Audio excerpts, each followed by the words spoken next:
General secretary भी हैं, उनको मैं आग्रह करता हूं वो आएं और इस सत्र का संचालन करें।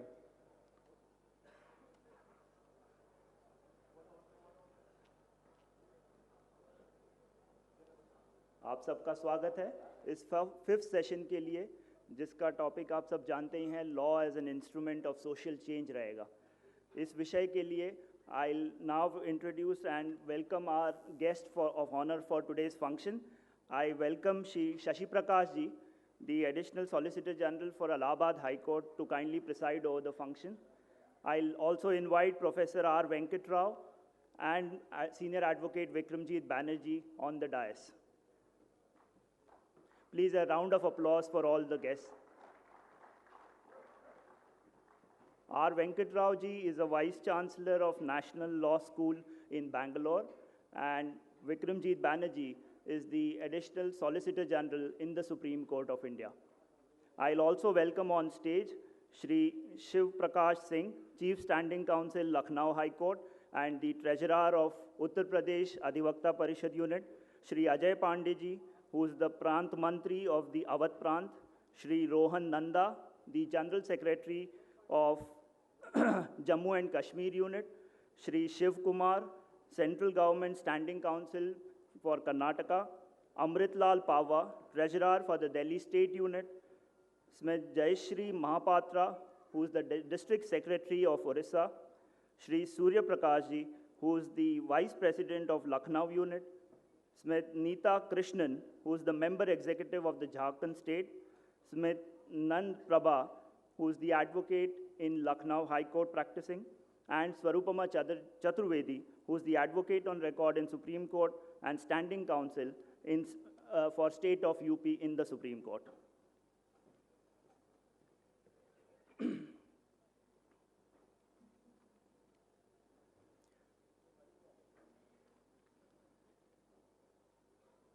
I'll request R.P. Singh ji to kindly felicitate our chief guest, Professor Dr. R. Venkat Rao, with a bouquet of flowers. R.P. Singh ji.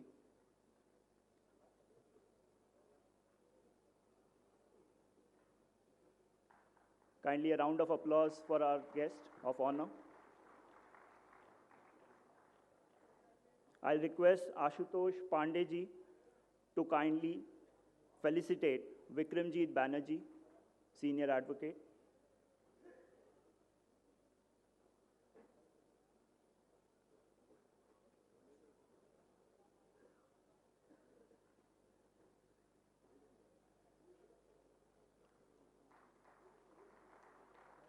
I'll request Vivek Sharma ji to kindly felicitate Shashi Prakash ji, Senior Advocate, and also the Additional Solicitor General for the Allahabad High Court.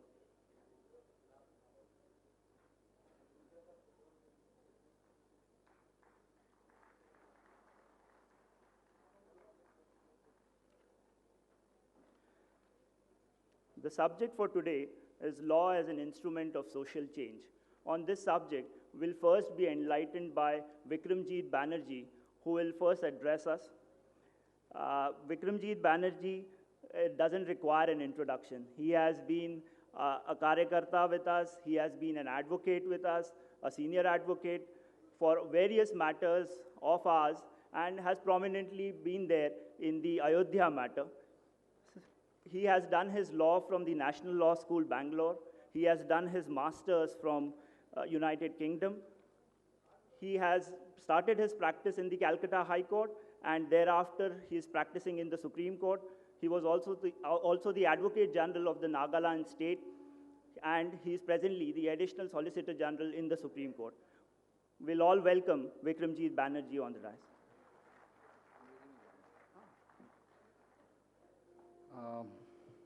Thank you, Nachiketa.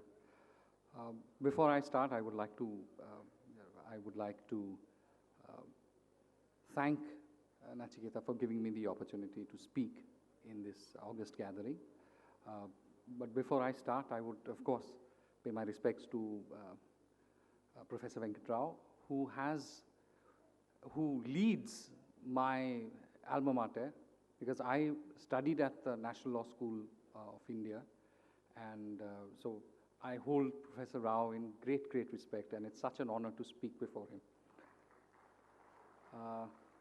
I also pay my respects to Shashiji, who has always been an inspiring leader and who has always, like an elder brother, always guided me on occasions which were of great difficulty. Thank you, Shashiji. When I was given this topic as to law as an instrument of social change, I did not know what I was going to speak on actually, because change is something which is inevitable. You have to have change. The world changes, everything around us changes, and a society which does not change becomes very limited and tends to atrophy, basically gets to stuck amongst itself and degenerates. So change is extremely important.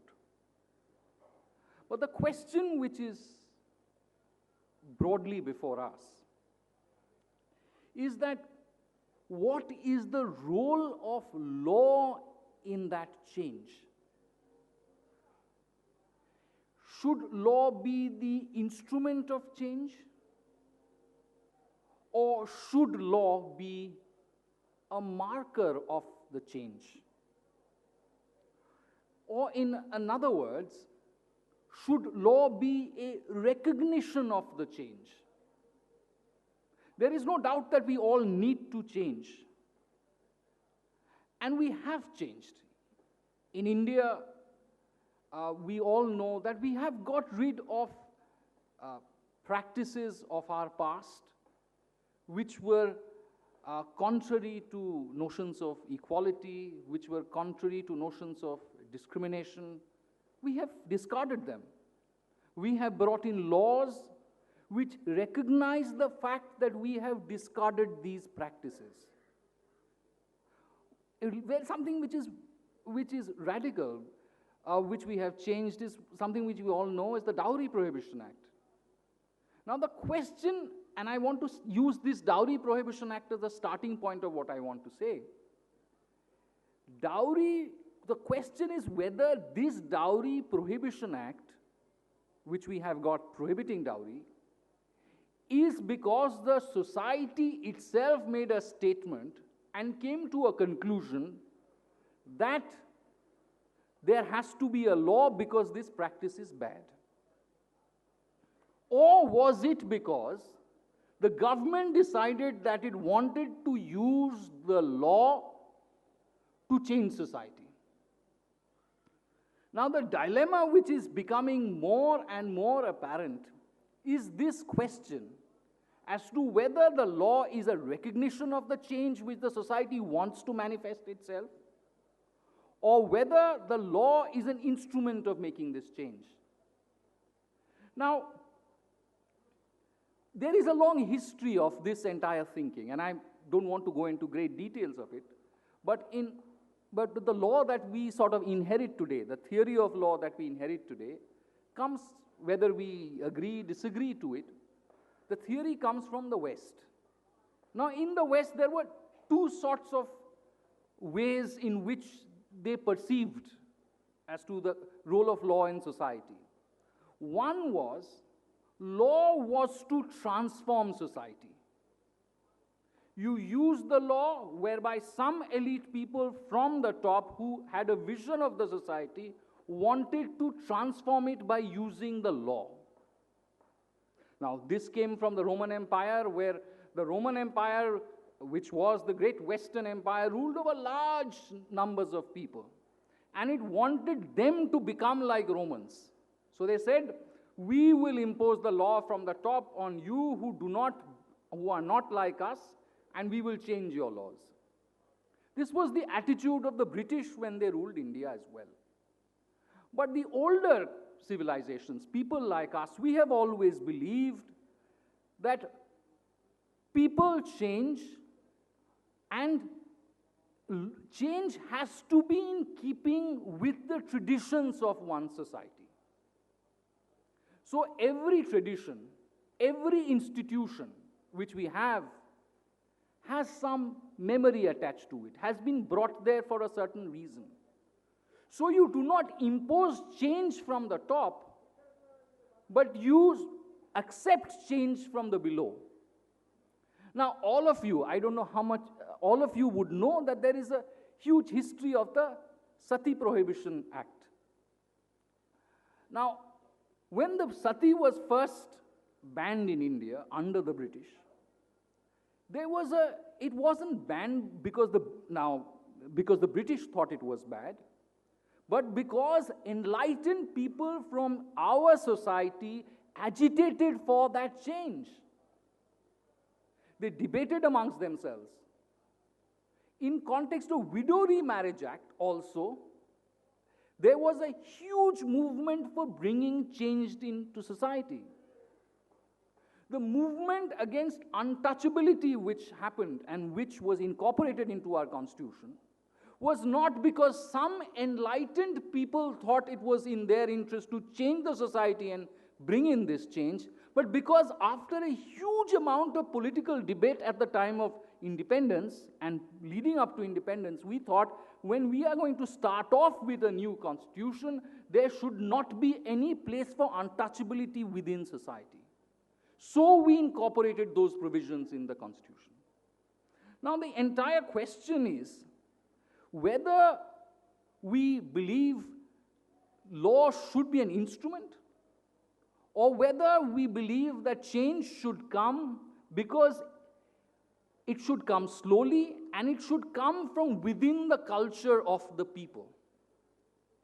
Now I am, as everybody knows, I'm very fond of Swami Vivekananda.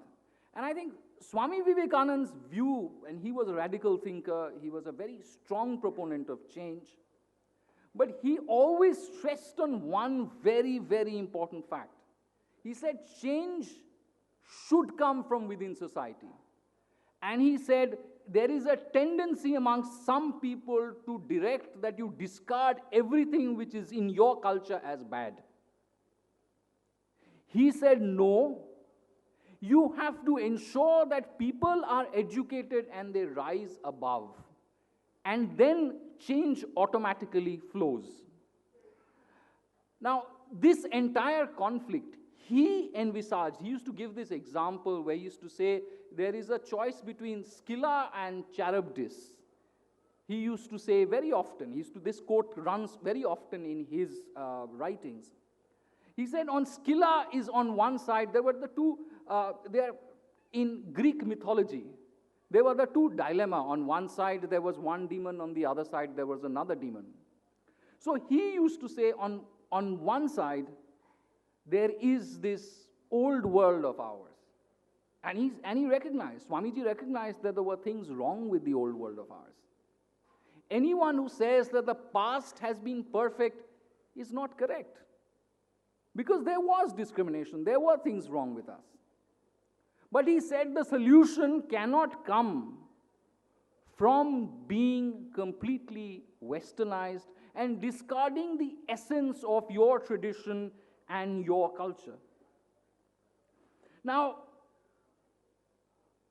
the problem which we are facing today, and we are facing today because the pace of change which we live in our society has increased tremendously.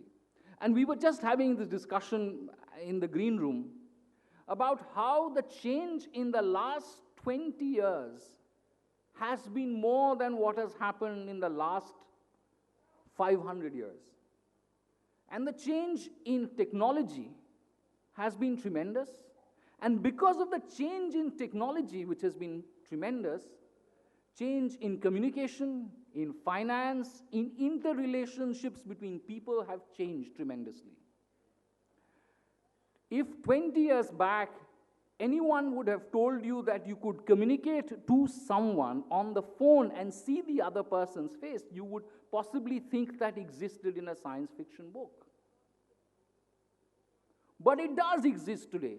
You have a power of Facebook where you are in touch with all your friends from your kindergarten or your nursery where you studied from. Now, this has fundamentally changed relationships. It has fundamentally changed the way we think. And therefore, we have to accept that this will fundamentally change the world as we see it and as the world which we are going to live in. Now, the entire question comes, how does a society then deal and grapple with these new changes, new technology, where everybody is close, whether what you do in Lucknow affects people in London not within 10 months, but within 10 seconds. So how do you grapple with these changes? Now, there is a group of people, and I'm not running them down, they're well-intentioned. They take their inspiration from, places like Harvard. They think that the way to create a new society for this new age is to make everybody a product of, or a product which the Harvard would like them to be. In a way westernized, in deeply Americanized. But what they do not recognize is that however hard you try, you cannot be an American. Not our software, our hardware is different. Every culture has its traditions, its cultures, its institutions, and we react to situations differently.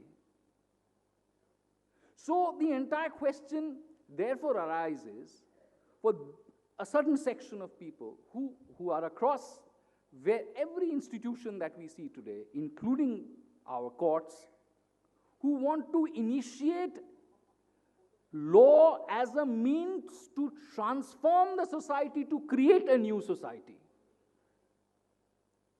They want to use law as a revolutionary means.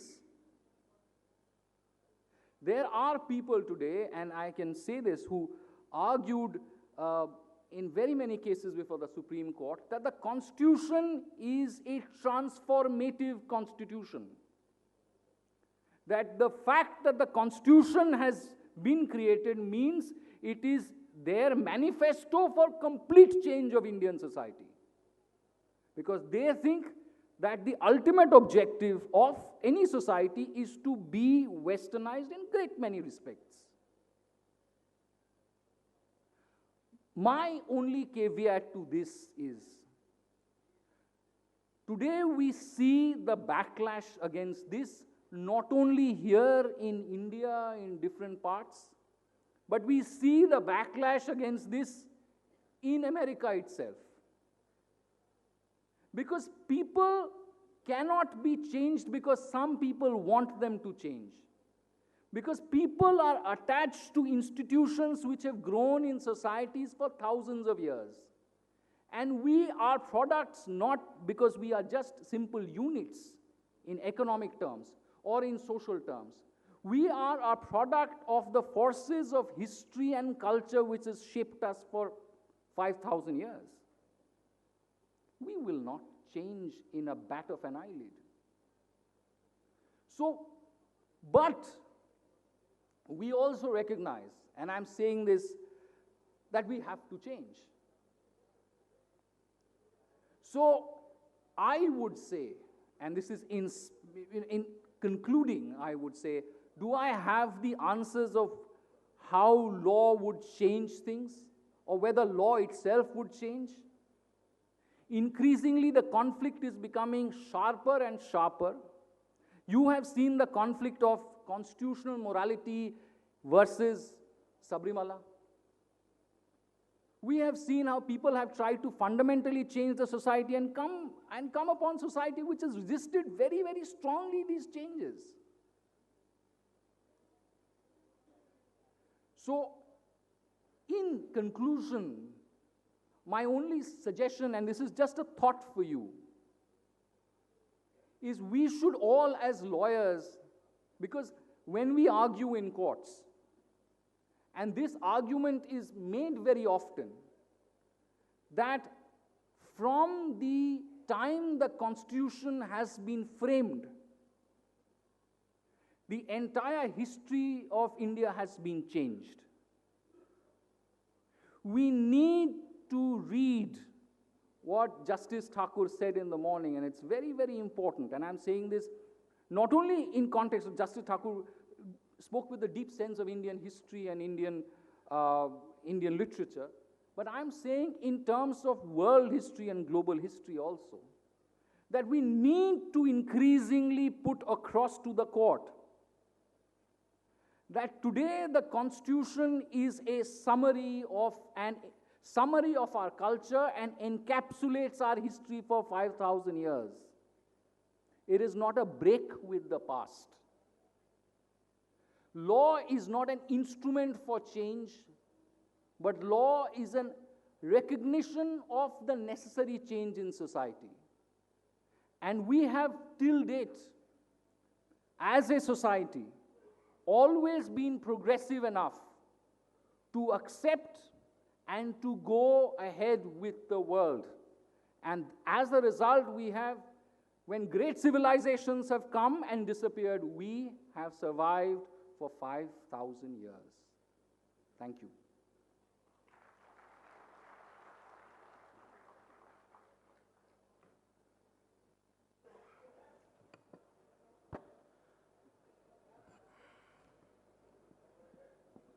Thank you, Vikramjit sir. Certainly an eye-opener, a different view which has been put by Vikramjit ji, and we all need to think on these lines. Thank you, sir, for your enlightening views on this subject. I'll request Ramesh Pundirji to kindly come on dais and felicitate Vikramjit Banerjee with a memento and a book. Ramesh Pundirji.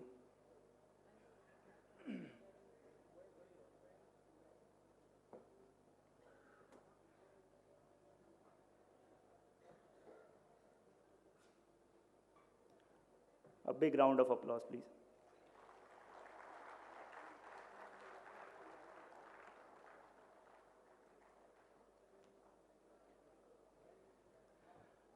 Our next speaker, Professor R. Venkat Rao, is the Vice Chancellor of the National Law University in Bangalore. He is himself a gold medalist in PhD. He's been awarded with various awards, from being the Best Teacher Award from the state of Andhra Pradesh, and has recently won the prestigious N.R. Madhava Menon Best Teacher Award. He has also been conferred with the Amity Academic Excellence Award. His primary areas of research have been human rights, humanitarian law, and criminal justice system. He is also a renowned speaker, a professor, and a regular writer on law in several international journals. I welcome Venkat Rao ji to kindly address us on today's session. Venkat Rao ji.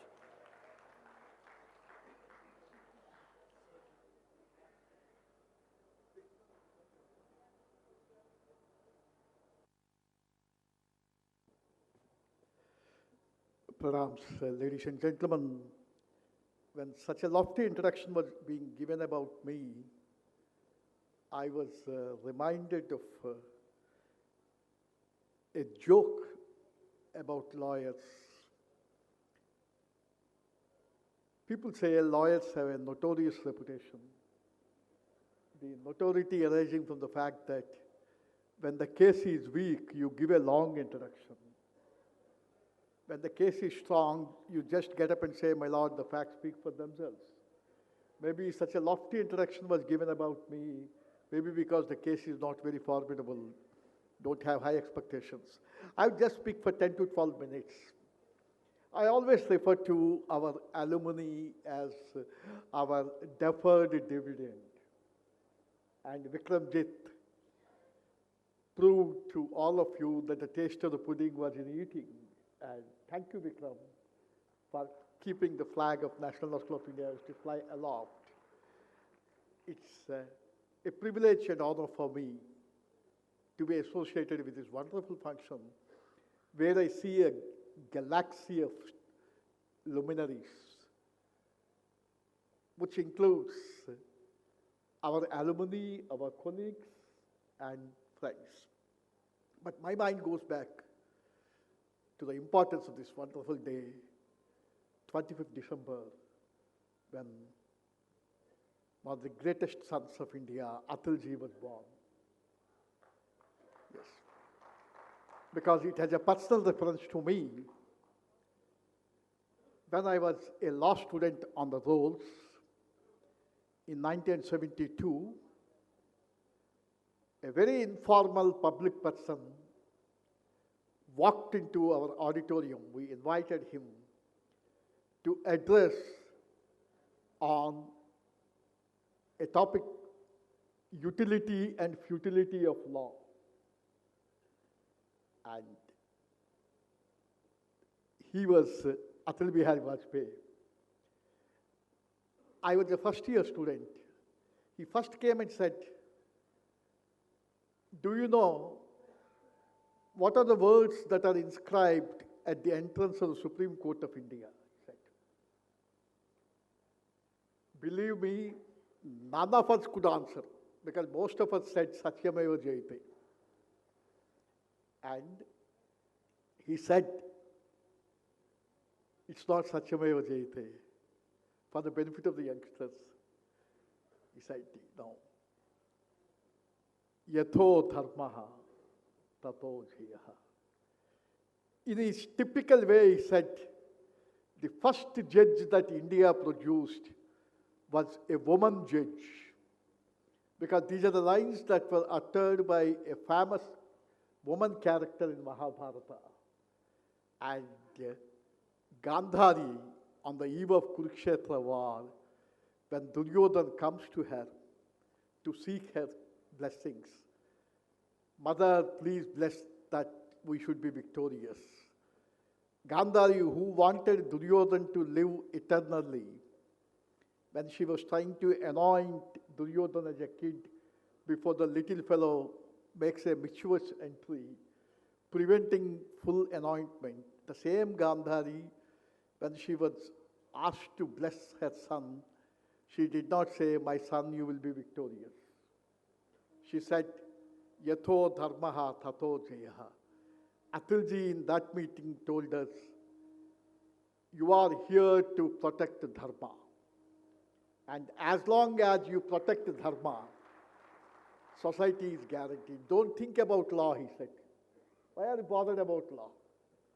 And he said, dharma is one word which doesn't have an English equivalent. That still rings in my ears. He said, dharma is not truth. Dharma is not justice. Dharma is not fairness. Dharayet iti dharmaha, that's what he said. That which integrates is dharma. That which disintegrates is adharma, he said. Wherever you are, in whatever institution you are, if something that you do integrates, it is dharma. And if you want integration of society, if at the micro level you follow the dharmic ideals, that is taken care of. Law, so futility, he said, that day still rings in my ears. The limitation of law is that it cannot regulate the greed of human beings, nor it can instill character in human beings, he said. And if you can come with a mechanism to regulate the greed and instill the character, automatically there will be cementing of society. And the best instrument of social change is not law, he said. Parental control, ethical values, value judgment, he said. Be that as it may, ladies and gentlemen, when you look at the sociology of law, please remember, change should be brought through evolution and not revolution. As Vikramjit has rightly said, in a democracy, lawmaking is slow but certain. In an autocracy, lawmaking is fast but nebulous. When you try to impose law from above, its durability would be also limited. Therefore, law should understand the pulse of the society. And the pulse of the society starts at the micro-level institutions. And therefore, to say that law would become an instrument of social change, and here one must understand the basic difference between community and society. Community doesn't refer to caste, please. Community is a group of individuals with homogeneous interests. Society is a group of individuals with heterogeneous interests. The interests need not necessarily be homogeneous. The function of law is to balance the conflicting claims of the individuals in a society so that you will have maximum satisfaction, as Roscoe Pounder said, with the minimum friction. That can be ensured when you understand the study of sociology of law, the impact of a society on law, the impact of law on society. It is a continuous process. And to understand the pulse of that, Vikramjit was referring to the Constitution of India, reflecting the culture of thousands of years. I would just make a reference to Dhananjay Kear's observation on the making of the Constitution. Dhananjay Kear's biography of the story and life of Ambedkar is one of the best biographies I have read. And in that book, in the making of the Constitution, he says, Baba Saheb Dr. B.R. Ambedkar is great because the Constitution of India is a great document. The Constitution of India is great because, I quote from that, Indian society is like a multi-storied building. Multi-storied building is a sign of civilization. But the second sentence was a bit disturbing. A multi-storied building without either a staircase or an elevator. And in a multi-storied building where you do not have a staircase or an elevator, opportunities for movement would be minimal. People who are born in ground floor would continue to grow and languish in the ground floor and decay in the ground floor. Because birth, growth, and decay are the attributes of all vegetative organisms, starting from the unicellular amoeba to most developed mammal called Homo sapien. People who are born in the top floor would enjoy all the privileges. People who are born in the intermediary floors are sandwiched. But then comes the masterstroke. The Indian Constitution is the missing staircase or an elevator, which provides you the opportunities. Therefore, the Constitution of India is great. Because the members of the Constituent Assembly took cognizance of the pulse of the people. Because they realized that unless you have what you call legal Darwinism, you would become dinosaurs, you would become anachronistic, you would become extinct. So law must take note of the exponential changes that are taking place. And law must follow the social moorings and requirements, taking care not to interfere with the faith, the belief, the people, because that's a different domain altogether. Therefore, law as an instrument of social change, law can not bring about social change. Law can accelerate social change if it takes into consideration the pulse of the people. That is what I wanted to submit here. The last point I would like to submit is, when you speak about changes in democracy, one should understand very clearly there will be systematized constraints which will make the lawmaking process a little bit tardy. But it is slow, but it is certain. Therefore, law must reflect the aspirations of the people. Law must reflect the social ethos, law must reflect the social movings, but one should never expect law to be the only instrument of social change. Thank you very much, ladies and gentlemen, for giving me a patient here.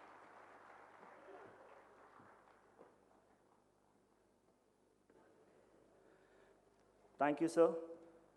Thank you for indicating that law can only accelerate social change if it considers and takes into account the pulse of the society. May I now request Dinesh Upadhyay ji to kindly felicitate by memento and book to Shri Professor Venkat Rao ji.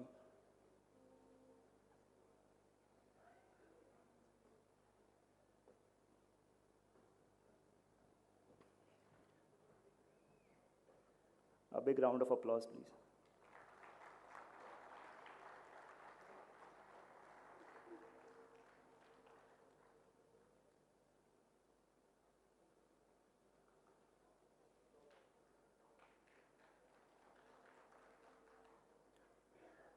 I'll now request Shashi Prakash ji to give the vote of thanks for this session.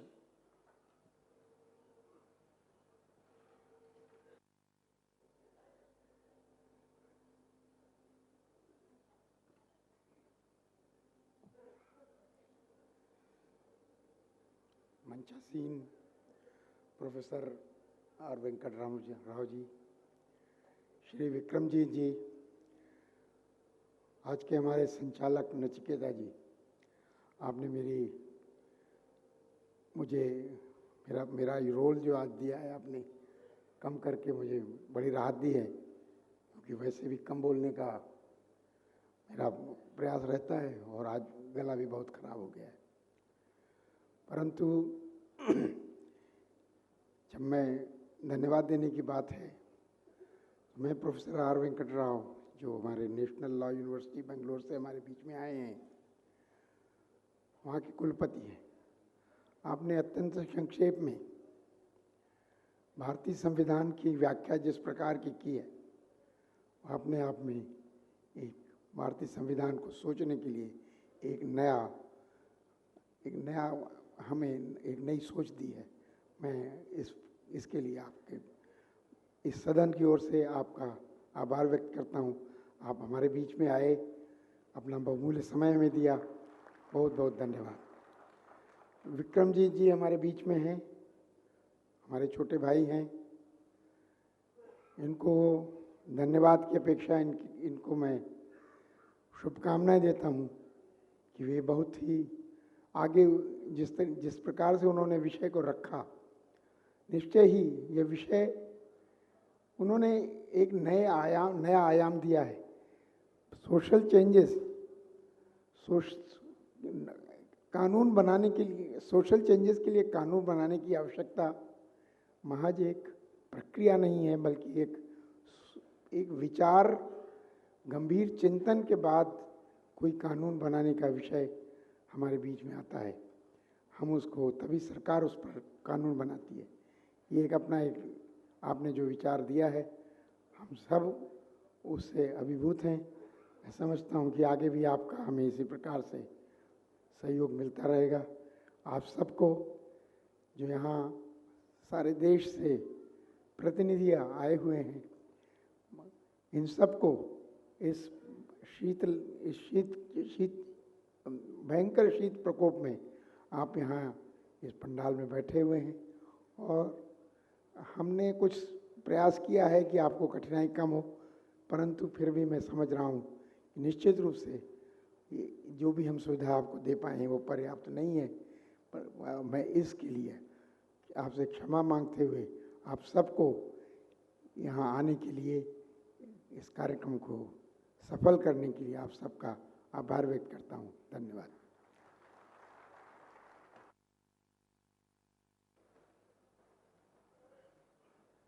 Thank you, everyone. This session comes to a close. We'll continue with our program. Thank you to all our guests.